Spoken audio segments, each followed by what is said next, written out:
Hey, y'all. This is Money Miko signing in, owner of M Blunt Studios and also, MJ Glass. Here to tell you a piece of my life story, how I ended up where I'm at today, and I really want to talk about my music story. I've been doing music ever since about 16 years old, like far as recording tracks and things of that nature. I've been doing music, yeah. I'm 35 now, so I've been pretty much hopscotching in and out the game. My older brother is Kilo Ali. I met a lot of stars along the way. Some of them assholes, some of them cool, some of them. You meet a lot of egos in doing music and stuff.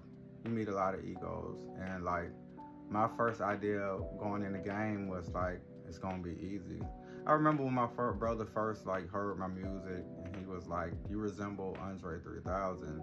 He's like, "You're something like a dragon that needs to get poked at for you to activate." But further beknownst, let me move forward.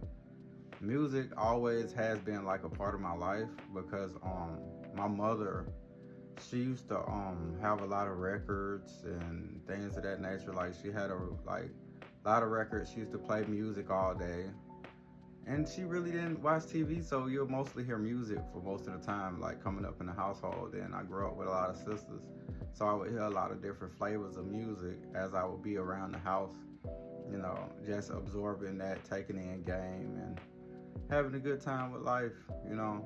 Um, Eventually, when I was about like 11, 12 years old, I remember we got put out of Inglewood. I remember this day like it was yesterday, bro. Like, I remember I was cleaning my room and I just got through sweeping it. Like, I just got through cleaning my room. Then I heard like the very last sweep. You know how you clean up your room, wipe the walls, fold your clothes. So the very last sweep where I swept my stuff into the dustpan, toot toot toot, and I let it sit right there because I heard a knock at the door. It was early in the morning. I went to the door, boom, boom, boom. You know, some people is just like, where you born, man? I went and got my mom. I said, hold on. Because it seemed pretty serious. And that thing, the folk that started coming out after I freshly cleaned my room now. They started coming in and then they just chucked that shit on the front step line. I mean, in the dirt, in the grass. You know what I'm saying? Like, Cooper, chunking it out. So it gave me, I'll say that gave me like a good ass phobia. You know what I'm saying? Like, it gave me a phobia to work hard as hell in life.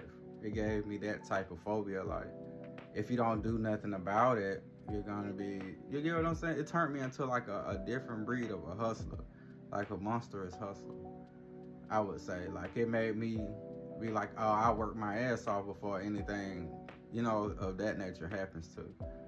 But yeah, that's just a little snippet in a piece of it. I grew up out the hood too. I was in goddamn Inglewood, Tommyville, Gladstone, Morelandwood, Delow, Stanton. I was in College Park for a hot second. Man, I've been somewhere everywhere, but I spent majority of my time in like Inglewood. That was the most of the choice. Most Inglewood and Gladstone. Everybody else was a sprinkle here and there, you know. But life brought me some good experiences.